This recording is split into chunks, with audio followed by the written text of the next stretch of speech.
Even this morning when we're having Sunday school, I felt the presence of God, hallelujah, that God is going to touch us. You see, when we say the body of Christ, when we say the church, it is about us.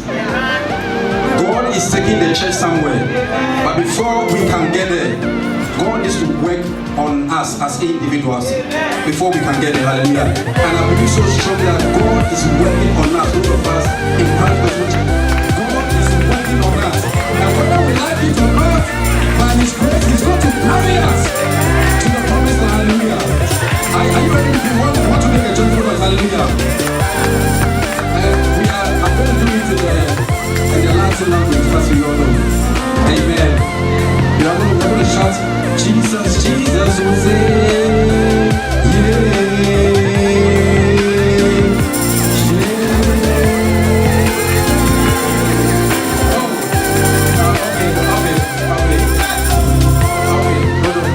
Okay.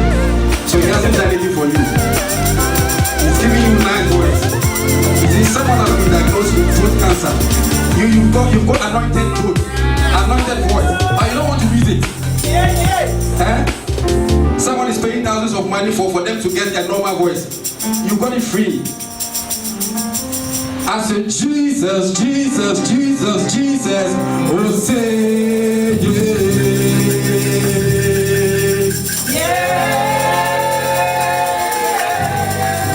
I said, Jesus, Jesus, Jesus, Jesus, oh say yeah.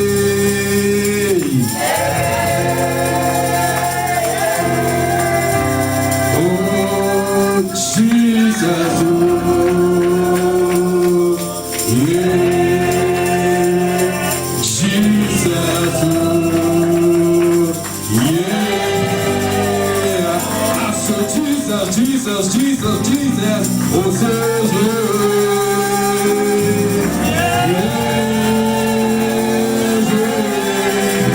I said Jesus, Jesus, Jesus, oh, say yeah.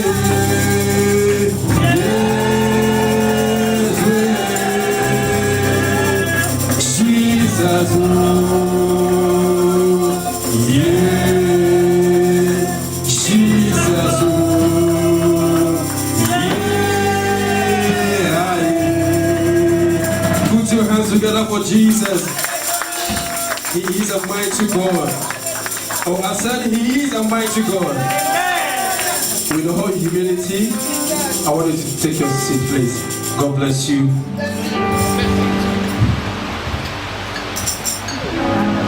We thank God, hallelujah. Amen. Mommy sang a song that from victory to victory, His army shall what? Shall He lead, hallelujah. It says He will lead His army, hallelujah.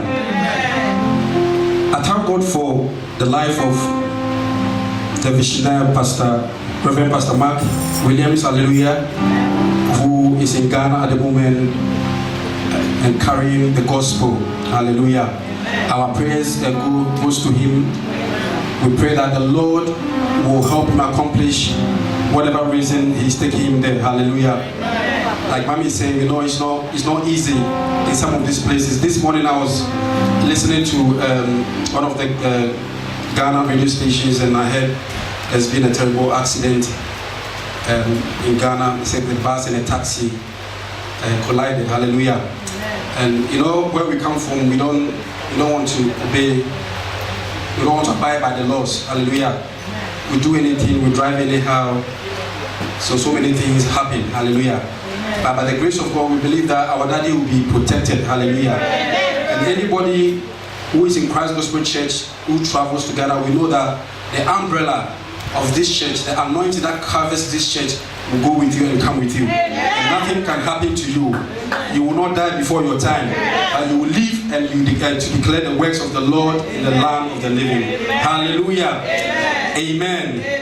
Father, we thank you in Jesus' name. Holy Spirit of God, I thank you, Father, for using me, oh God, as a vessel, as a tool in your hands, oh God, this Sunday afternoon. I pray that the Lord, oh God, that it is not because of me. If it was me, then there is no need standing here. But it's because, oh God, you love your people. And that is why, oh God, you want to speak to them.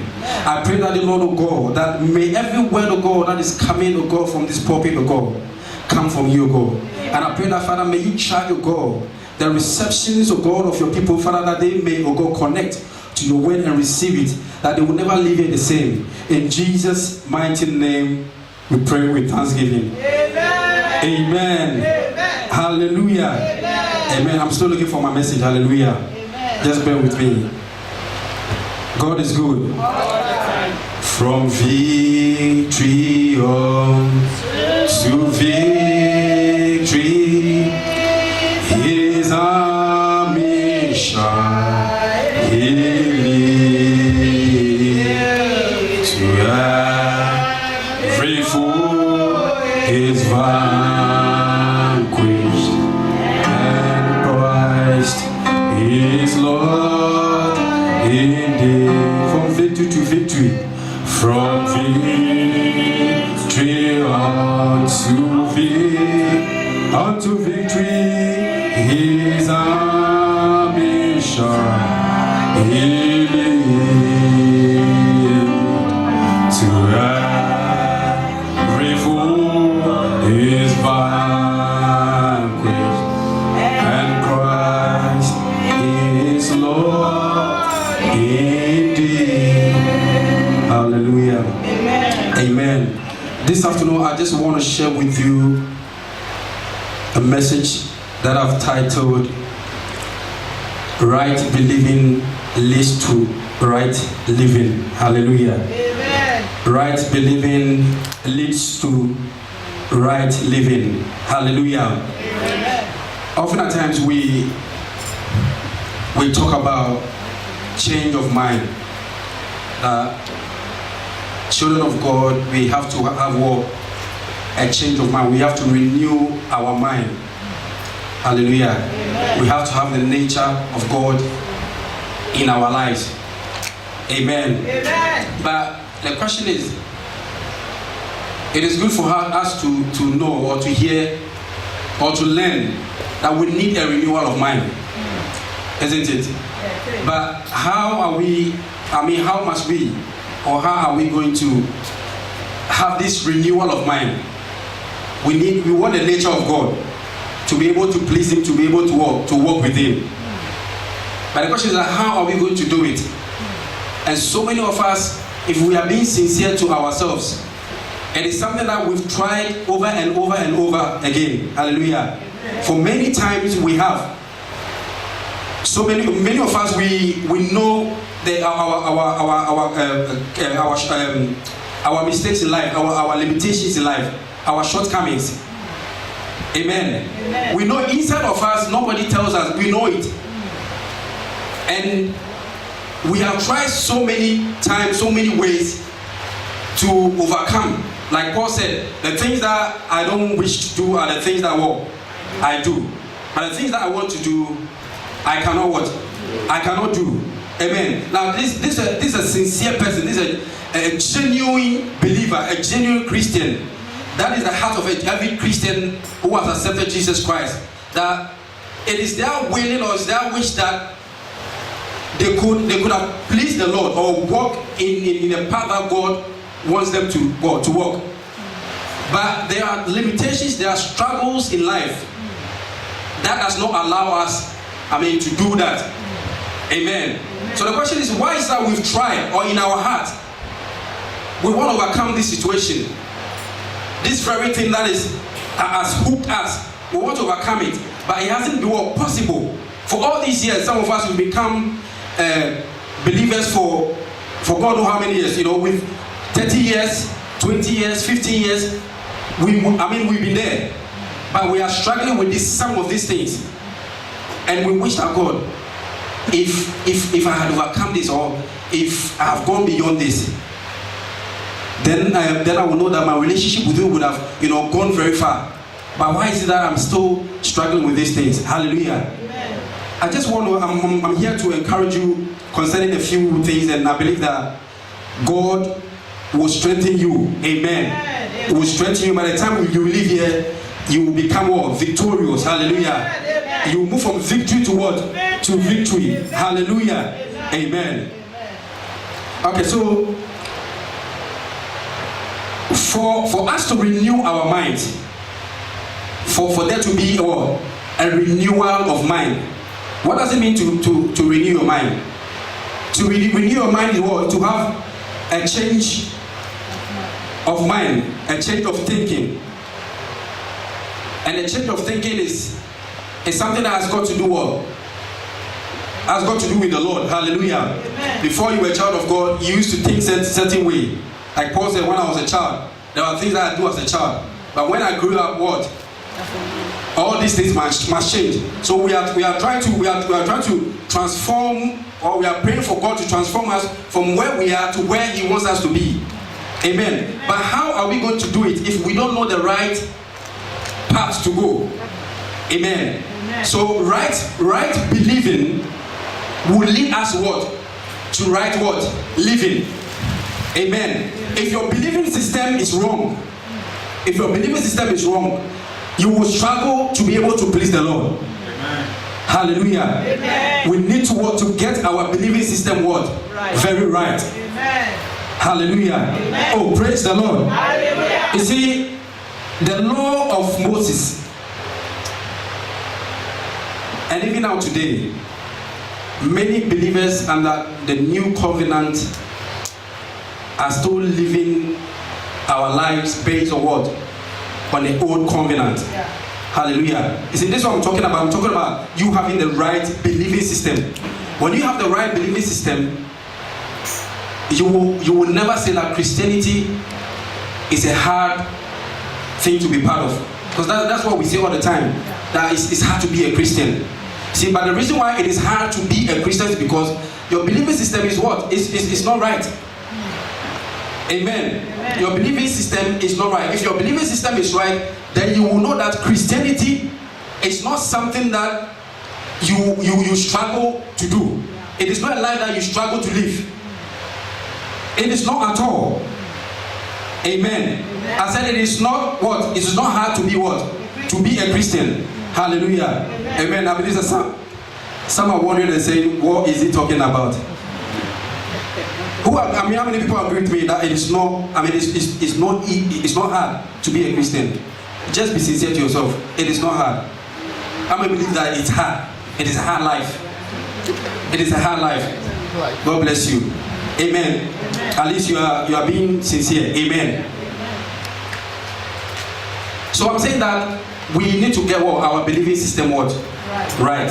And when we get our believing system right, Christianity will become as easy as, standing on the escalator, moving from one end wall to another. Hallelujah. Amen. You see, when you stand on the escalator and you are moving, is it your strength? No. It's not your strength. Hallelujah. Amen. Someone is doing the work, and you are only standing on it.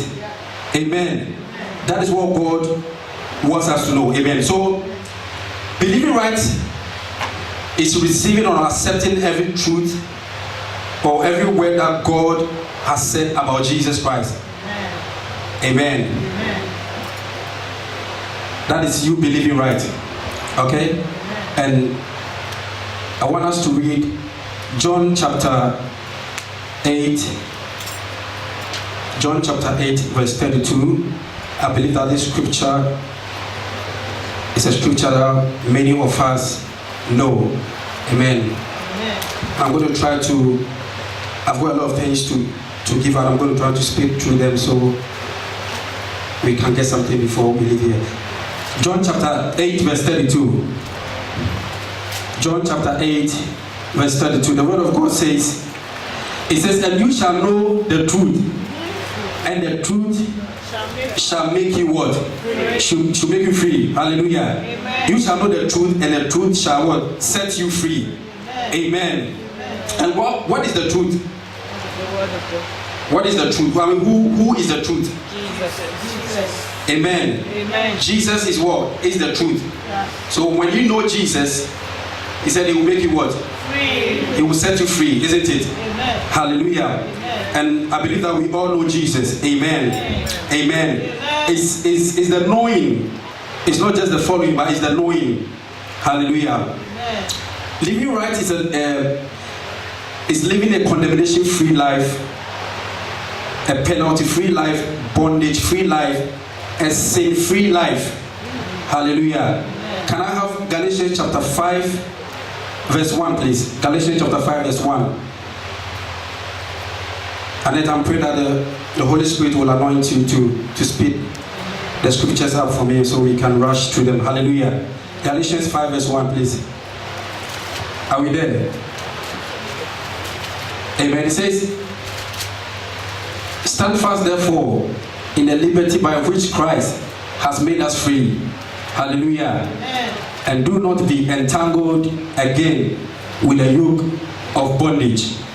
Hallelujah. Amen. Do not be what? Entangled again with the yoke of what? Of bondage. So living right is a living what? A condemnation-free life, a penalty-free life, a bondage-free life, or a sin-free life. You see, when you are living right, these are the things that will happen to you. You will not struggle with sin. Hallelujah. Amen. I said you will not struggle with sin. Hallelujah. Amen. And listen, in as much as sin is something that God hates, you see, no believer desires, to go into sin or to commit sin, to do sin. Nobody stands up. If you are a believer, you have the Spirit of God. I don't think you wake up in the morning and say, I'm going to do this or I'm going to do that.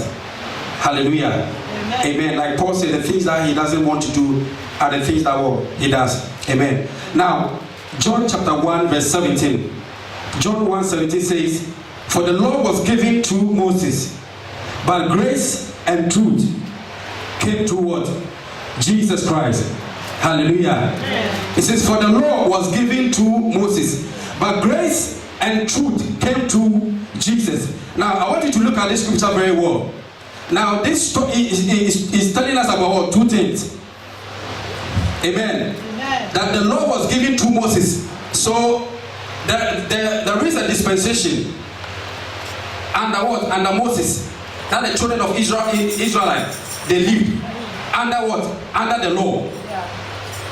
But it says, but grace and truth came to what? Came to Jesus. So now these are two scenarios, and I want you to take note of. Amen. Amen. The children of Israel lived under what? Under the law. Amen. They lived under what? The law. But grace and truth came to Jesus. Amen. Why is he a but there? Grace and truth came to what? Jesus Christ. Amen. So now, there is a life that we live under the law of Moses. And there's a life under what? Grace and truth. Amen. Amen. There's a life under what? Grace and truth. And today, before we leave here, you are going to know how it is to live a life under the law, which most believers are still what? Are still living under. And I told you, when you live your life under what? The law of Moses, it will be very hard for you all to please God. Yeah. Amen. Amen. Because Bible says that the law was given to show what? The sinful nature of what? Of mankind. Yeah. Amen. Amen. The reason why God gave the law to Moses was to expose who they are, was to expose their sinful nature to themselves, so that they will know the kind of person they are. Nature-wise. Amen. God, it wasn't the plan of God, or God did not desire to give them something that they could not handle. Hallelujah. Amen. Amen. Amen. I said it wasn't the intention of God, or it wasn't the plan of God that the children of God will be given a law that they could not handle. Because when we look under the law, none of the children of Israelite were able to handle what? The law. But that doesn't make the law a bad thing. The law is the total righteousness of God. The law is as holy as God is. Hallelujah. But God wanted to show to the children of Israelite that when it comes to my righteousness, You cannot meet me. Hallelujah. Amen. You cannot meet me when it comes to my, if you really want to know my righteousness, I'll show to you what it is. But you cannot handle it. But you know what? The children of Israel, like, they requested. They actually, in a way, they requested for the Lord to come. Amen. I'm going to show that to you. Hallelujah. Amen. Amen. Now let's read Exodus chapter 19. Exodus chapter 19. Let's read from verse 1. Exodus chapter 19. Thank you. It says, in the 10th month after the children of Israel had gone out of the land of Egypt, on the same day, they came to the wilderness of Sinai. Can you continue, please? For they had departed from Rephidim, had come to the wilderness of Sinai, and camped in the wilderness. So Israel camped there before the mountain. Can you take me to verse 5, please? Verse 5. Now therefore, if you will indeed obey my voice and keep my covenant, then you shall be a special treasure to me above all people, for all the earth is mine. Hallelujah. Amen. Now this is what God is saying to his children. And this is a good father. He says that if you keep my voice, my covenant, then you shall be a special treasure to me. That is why I see Israel is a special land, and they are special people. And regardless of the size of the land of Israel, you don't want to joke with them, because they are a special treasure in the eyes of the Lord. Amen. Hallelujah. Amen. Amen. Amen. Can you take me to verse 8, please? Verse 8. It says, then all the people answered together and said, all that the Lord has spoken we will do. So Moses brought back the words of the people to the Lord. Now, I did a little bit study on the verse 8. It says, then all the people answered together and said, all that the Lord has spoken we what? We will do. Now, if you study from the Hebrew language, because the Old Testament was translated to English from the Hebrew language, and the New Testament from the Greek. Amen. It says that if you look at the tone that the people used, when God told them that if you obey my voice and if you keep my covenant, it says I will make you a special people. And when you read the verses that follows, they all with this attitude said, all that you have spoken to us, we will do.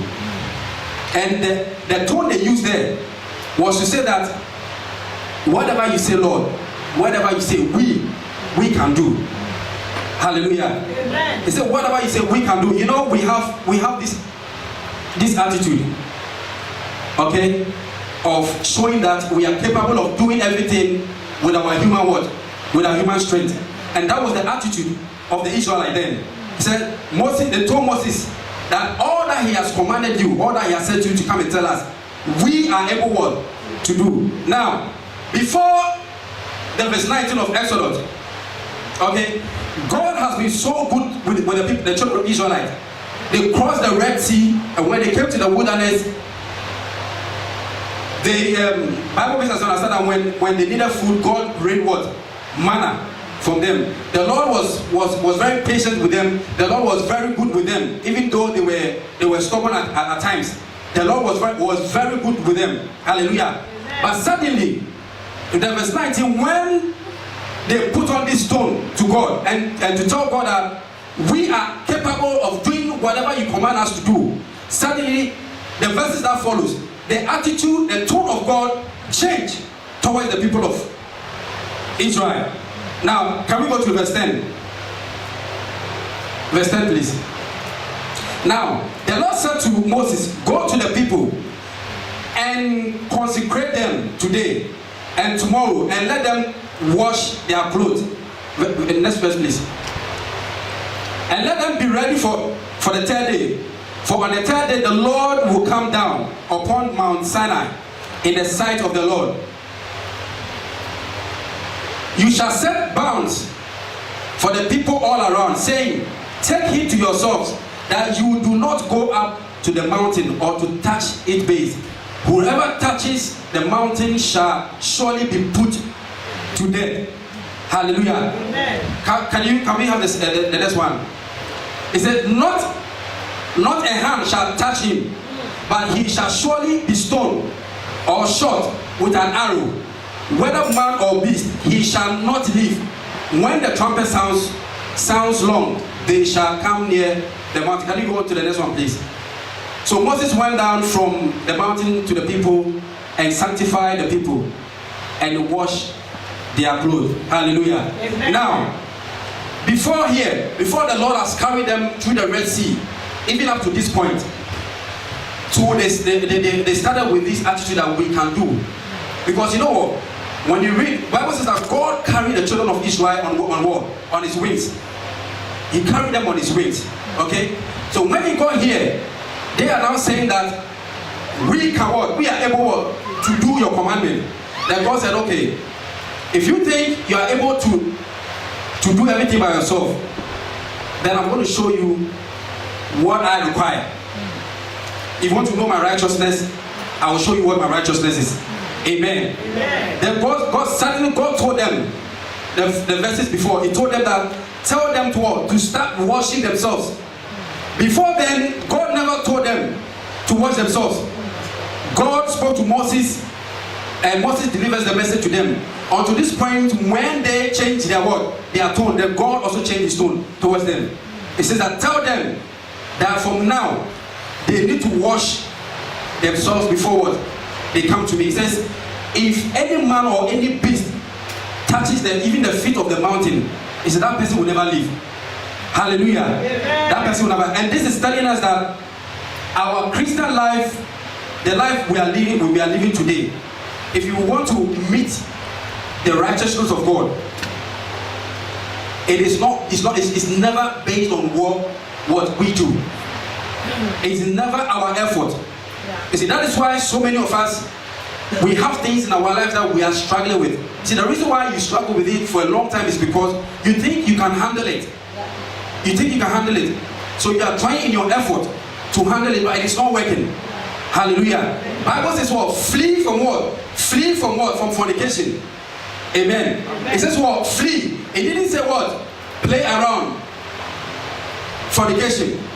Hallelujah. Amen. You see, if you are not married, okay, if you are not married and you are inside the room with a lady, hallelujah, amen, or you have a girlfriend, okay, you visit the girlfriend, the Bible is telling you that flee from fornication. But you go and say, oh God, you know I'm a leader, I'm a shepherd in church, I'm a leader, you know, I'm very anointed. God, I pray 10 hours. Look at me, you know, as when I sing, it's wonderful. So God, don't worry. I will be with this sister. This night, I'll just go and visit her, and then, you know, we'll just have a chat. But, you know, it's not going to be outside where there are people, but it's going to be one-on-one inside. Hallelujah. Amen. You are telling God that you can handle it. See, the Bible says that flee. When it says flee, the word flee, I don't know. But you know these military planes. You know, when they take off, you know the way the speed they go. You know, he said, well, flee from fornication. It doesn't mean that, it's not saying you should jog. Don't jog around it. Don't jog around it. He said, flee away from it. But you are trying to play with the fire. You are telling God, that God, I can handle it. And by the time you realize you're falling into it, then you come back and say, God, I am very sorry. I didn't mean it. I thought I could handle it. And God says, okay, I pray for forgiveness. Then God forgives you. And then you go again. And so, God, this time around, I have done 30 days fasting. So I am going to work. I'll be able to handle it. And then you go and you fall into it again. Hallelujah. So, why are you struggling with it? It is because you are thinking to yourself that you can handle it. You think because of your prayers. You think because of the sermons. You think because of maybe something you are doing in the house of God. You think because of that you can handle, things to please God.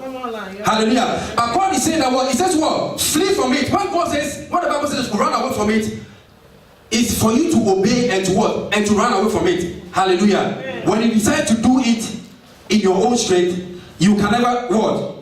stand it. Hallelujah. That is why Joseph, when Pharaoh's wife decided to tempt Joseph, Bible says that Joseph resisted to the extent that he had to leave his jacket, because he knew what the word of God says about him. Joseph knew how to please the Lord, and he knows that the only way to please the Lord was to obey what he has said concerning this situation. And therefore, if you will take me leaving my 100 pounds jacket, I will leave it for you. Hallelujah. Amen. That is what the obedience of God is. Hallelujah. Amen. Amen. Amen. So now these people said to God, we can handle the way. I mean, when it comes to righteousness, we can do our part.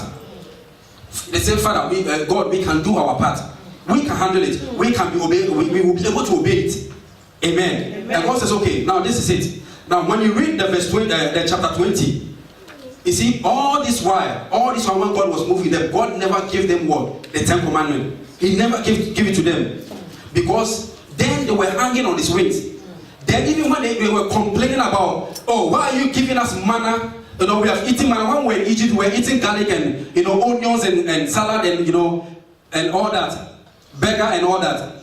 But, since you moved us from the land of Egypt, you are feeding us with what? With just manna, just one way food. Even then, God never complained.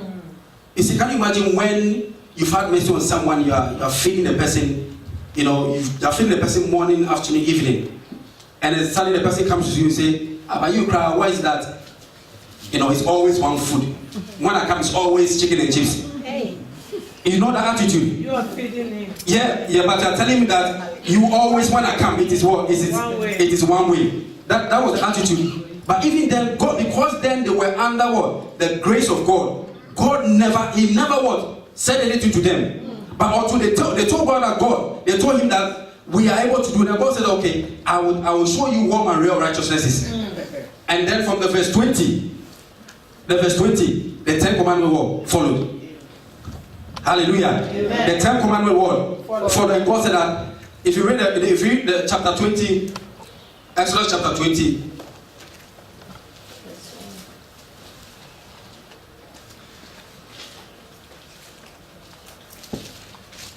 Chapter 20 says, and God spoke all these, saying, I am the Lord your God, who brought you out of the land of Egypt, out of the house of bondage. You shall have no other gods before me. You shall not make for yourself carved image and likeness of anything that is in heaven above, or that is in the earth beneath, or that is in the water under the earth. You shall not bow down to them, nor serve them. For I, the Lord your God, I'm a jealous God, visit the iniquities of the fathers upon the children to the 3rd and 4th generation. Hallelujah. Amen. Now, when you jump to the verse 30, it says, then he started.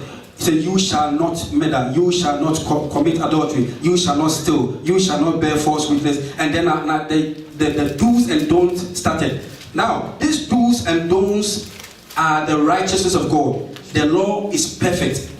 There's nothing wrong about the law. But what God is saying that when it comes to my holiness, my righteousness, He says, you cannot meet me. That is why I am carrying you on my weight. You cannot handle it, that's why I'm carrying you. But if you say you can, then this is it.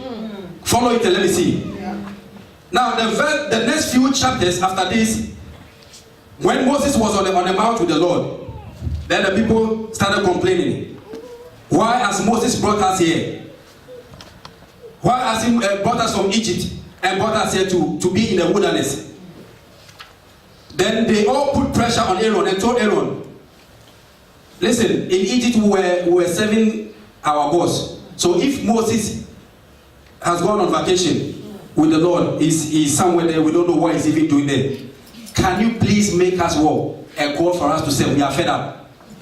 Hallelujah. Amen. And then they put pressure on Aaron, and Aaron had no choice and said to them, every one of you, all the rings and the earrings and whatever you have, bring it and I'll make a god for you.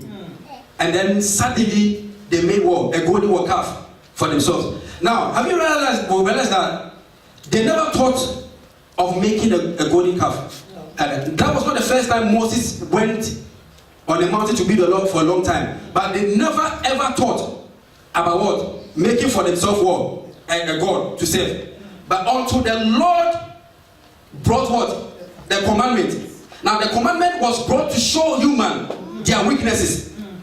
So the moment that commandment came, that you shall never make any God for yourself, the next chapter, and God what? They requested for what? For a God. So are you saying they were not told? They were told. But the reason why they fell into that was because the righteousness of God has been shown. And God is saying, this is me. Don't worship anything. Don't make anything for yourself. The moment that was said, they fell into a temptation of making for themselves a God to serve.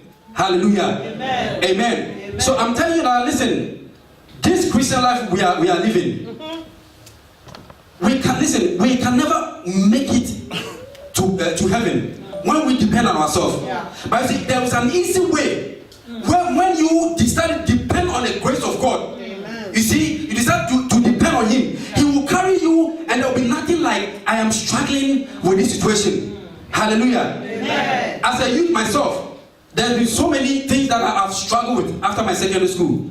And my wife is here to bear this one. I've not told her. Hallelujah. Amen. So today she's going to know one or two things about me. Hallelujah. Amen. Amen. But this is way before I met my wife. Hallelujah. Now I struggle with fornication. Hallelujah.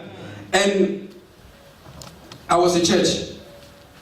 It wasn't I wasn't a believer. I was in church. Hallelujah. Amen. And this thing kept happening, because I was in a relationship. Okay? Amen. And I was not ready. I didn't even think when I was going to marry. But it was fun because it was fun to be in a relationship. So I was in one. And it was in church. Okay? And I stand in front of church, I lead worship, I pray and all that. And and anytime the pastor comes to stand and preach, I never felt okay. I never felt okay when the sermon starts. Hallelujah. Amen. Why was it? I mean, why was it? Why was I never feeling the situation? Because I knew that there was something that was going in the inside of me or in my life that I wish never happened. But I'm going through. I kept doing it. Anytime I do it, I come to God and say, Father, forgive me. Father, forgive me. But I go back to do the same thing. You see, like I use the example. Why would you want to play with fire when you know you cannot handle fire? They say what? Resist. Why are you there? Why do you want to go close to it when you know you can never handle it? But I said to myself, Father, this one I will handle it. Maybe, before I wasn't praying, I was praying 10 minutes, so I will increase my prayer to maybe 30 minutes.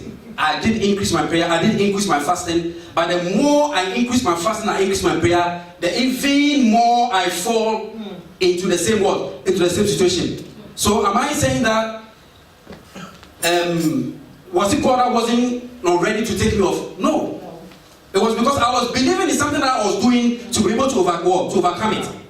I wasn't depending on the grace of God to take me out from that situation. Amen. Hallelujah. Amen. There was this man who had this same situation. Went to the mountains and prayed for what? Prayed for how many hours? Fasted for how many days? For a particular reason. Okay, the moment he came, the very day he came from the mountain to the house, the moment he entered with his bag, his girlfriend knocked on the door. And he started, okay, I just be on the mountain, fasted and all that. So don't worry, take your seat. You can even sit on my bed. You can sit on my bed. Hallelujah. Amen. And then, someone who has come anointed, prayed, filled with the power of the Holy Ghost, Amen. Power empowered. Amen. Comes, and this is the lady sitting on the bed. And show me whether your tongues or your anointing can handle it. Because the person is sitting there. Show me one for 30 days. Handle it and let me see. Hallelujah. It didn't take him 1 hour. He was gone. He was put on his back. He was laid on his back. Hallelujah. Amen. Now this is a person who wants to overcome a situation. Has gone to sacrifice to pray. Come back. He says, if you can't touch it, he says, leave. I say, sit around. I am anointed. And he fell. That's the same thing that will happen to Samson. Hallelujah. Amen. So what I'm saying is that God has not shed his blood, okay, to to make us live, a wickedness kind of life. You see, the blood of Jesus is so powerful, has brought us up and has empowered us. And see, God knows, God believes in us that we are capable and we are more well able to live a righteous life. He knows it. But he knows that we can live that life when we are what? Relaxing or on his wings. That is the only way we can live that life. Hallelujah. Amen. Listen, living a righteous life. Listen, your righteousness is not what you have done. It is not how many hours you have prayed. It is not the number of times you have spoken. It is not. Your righteousness is in what? Is in Christ Jesus. So what he's saying to you is that just rely on me, just rest in me, and I will carry you through the situation. Hallelujah. Amen. Now, Christianity is not a hard life to live. The reason why it is hard for you is because you are trying to perform everything yourself. That is why it's becoming hard. But when he said to God, God, this is my situation. He got to the time I told God, okay, I've had enough. I've had enough, God. I am in church. I don't desire to do this. So, I've been praying and this thing keeps happening to me. I said, well, fine. I've given up. Take control. I have given up. I'm not going to stress about,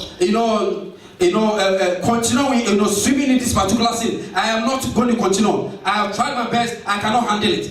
Take over. Hallelujah. Amen. I say what? Take over. Amen. Hallelujah. I say what? Take over. Hallelujah. Amen. Hallelujah. And one Sunday, suddenly, I gathered the courage. And I looked into her eyes. And I told her, it is finished. Amen. I told her I can never handle it. I told her, listen, in as much as you think I am good, or in as much as I think you are good, because of the life that I want to live, I cannot continue in this. Because I don't know when I'm even going to marry you. So listen, you know what? We are ending it what? Now. Because what? The life, because I want to live a life that pleases God. I don't want to live a life that will please you. You have not done anything to me, I have not done anything to you, but because I want to obey God, I am ending it here. And I gathered that courage and what? I ended it. Hallelujah. Amen. And after I've ended it, when I come to church, because I depend on God, I have a free spirit to do my worship, a free spirit to pray. And I'm saying this not to say that now I've gotten there. I'm saying this because I decided to obey the Lord.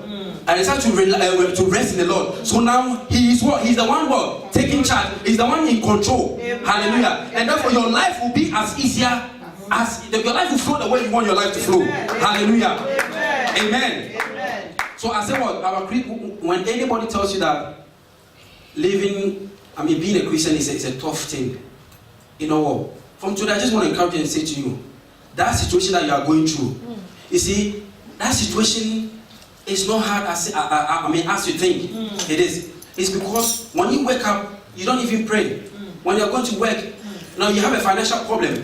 When you wake up, you start thinking, instead of you waking up at 7, because of the stress, you wake up at 4 and start thinking of how am I going to do that? You start calculating. I will go here, I will do this, I will do that, I will do that. Maybe by the end of the day, that problem will be solved. You go through the day, struggle, and you realize that problem is not solved. Why don't you pray and say, God, I cannot handle it. Please take control. Have your way in this situation. Why don't want you to do that? And say to God, today, this situation I've been handling it, but it's not working. But I'm leaving it to you. Take control. Have your way in today. Amen. Why don't you try that and see the glory of God in your life? Amen. Hallelujah. Amen. Praise the Lord. Hallelujah. I'm just going to have to cut my message. Now, when we read Luke chapter 18, verse 8, I want us to pray. Please, can you take me to Luke chapter 18, verse 8. And I want us to pray for God to empower us very shortly. I know time is gone, please, but Luke chapter. Okay. Now, when we look at the rich ruler, hallelujah, amen, the one who came to Jesus and asked Jesus, when Jesus told him that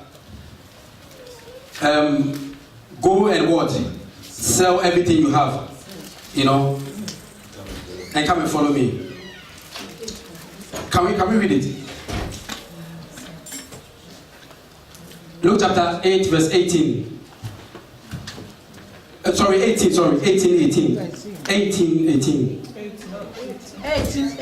18, please.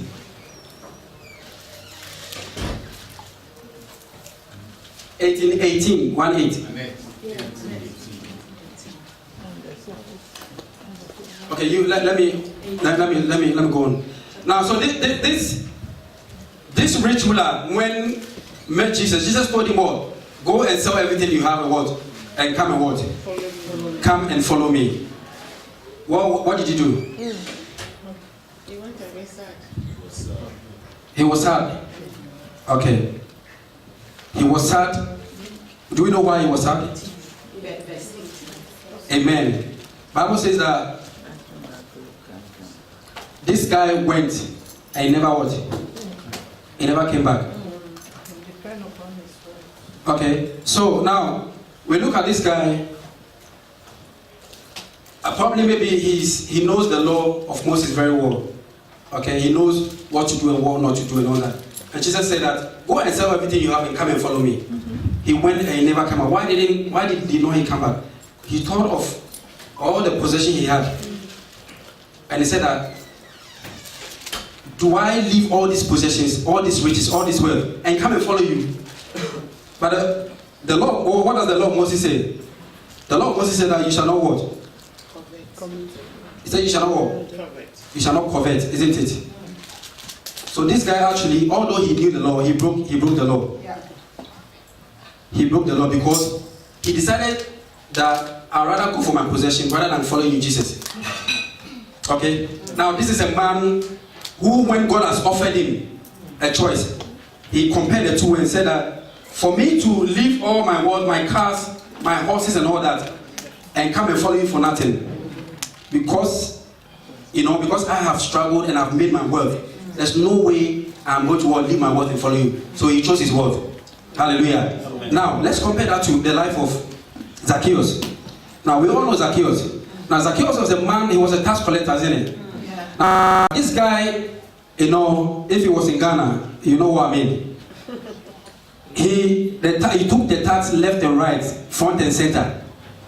He cheated on people, in taking his word. The taxes. Hallelujah. Amen. But Bible says that when he met with Jesus, what did he do? When Jesus came into his house to eat with him, Bible says that when he compared himself, for the Savior to come into his house, and Jesus never said, Zacchaeus, I have heard of you. You have been taking the tax anyhow. I know you. That's why I've come. Jesus never said anything to him. But Bible says that just because of the presence and the fellowship of Jesus around, he said, whatever that I've taken from people illegally, he says, what? He offered himself what? To give back. Amen. Nobody forced him. Hallelujah. Amen. Just because of the love that Jesus showed, the presence of Jesus in his house, that presence alone just took over him. Amen. Changed him innerly. Hallelujah. And said, listen, I am going to give everything what? Everything out. Amen. He was never criticized. He was never pointed to. But because of the presence, because of the grace of God, he said, just the presence of this man alone, just because of his goodness, he had it that a renewal of mind. No, I need to give this money. And he went to open his safe and took the money and started sharing to them. And even gave to people what? With interest. Hallelujah. So this is what the grace of God can do. Hallelujah. My last scenario. Now, like we've read in Exodus. Now on Mount Sinai, Bible says that the day that the law was given, after the law was given, at the foot of the mount, 3,000 people what? Died. Amen. 3,000 people died because they could not handle the law. Hallelujah. Amen. But in Acts chapter 2, verse 41, Bible says that 50 days after Jesus ascended, 50 days after he was ascended, you know what happened? 3,000 people were saved when Peter stood and preached the gospel. Amen. Hallelujah. Amen. So now you've got two options. Do you want to live in your self-effort?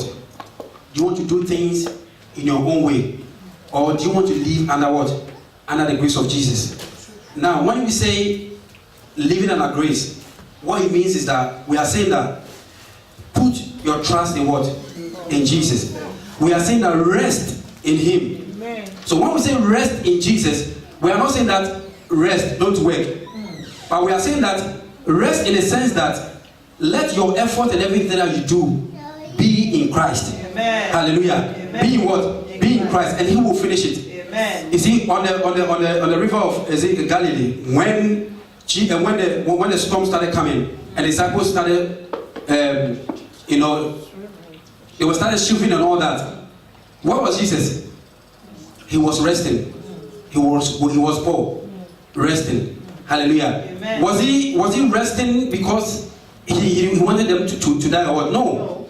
But the moment they started, they shouted at him, said, Jesus, we are what? We are perishing. The moment what? You see, before they called on him, they were doing whatever they needed to do. They were trying to control what? The wind. They were trying to paddle the boat in their own strength. But the moment they realized that their effort could not control the boat, suddenly they realized that there's a man here that we need to call. And suddenly when they call on him, Jesus. When they call on him, Jesus. He what? He rise from sleep and say what? Why do you have little faith? Hallelujah. And what Jesus do? Jesus spoke to the what? To the wind on their behalf. Hallelujah. So this afternoon, I just want to leave this with you. Even as we stand up, let's stand up. Hallelujah. I just want to leave this with you. Hallelujah. Amen. Time is fast spent, but I want us to pray in the name of Jesus. Wherever you are right now, in the name of Jesus. Listen, if there's a situation, if there's something in your life that you've been struggling with, you've been struggling with, you've tried your best, you've tried so many times, trying to overcome it, but you haven't been able to come. Wherever you are seated right now, I just want to lift your right hand right now and say to him, Daddy, today, this afternoon, I am committing everything in your hands. Because I know that it is only through you can I overcome this. You are saying, Daddy, please help me. Help me this afternoon that I may overcome this situation. Begin to pray in the name of Jesus. Begin to speak to your Father.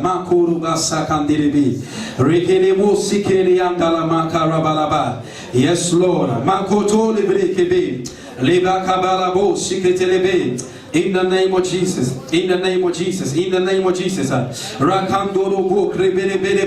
Lord. That we may rest in you. We may rest, oh God, in your grace. That your grace may carry us, oh God, in this life, oh God, in this, oh God, fellowship, oh God, in our relationship with you. Father, it is our prayer, Holy Spirit, oh God. Help us, oh God. Father, we rely on you, oh God. We rely, oh God, in you, in the name of Jesus. Let your grace carry us in the name of Jesus. Out of the world, these situations, oh God, in the name of Jesus. Father, help me. I commit everything to you. This afternoon, in the mighty name of Jesus. I commit it to you in the name of Jesus. Father, take control. Take control. Yes, Lord, I bring before you. I have tried my best, but I can't handle it. That is why I said this afternoon, take control. Yes, I can't.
Jesus. Let's put our hands together for Jesus.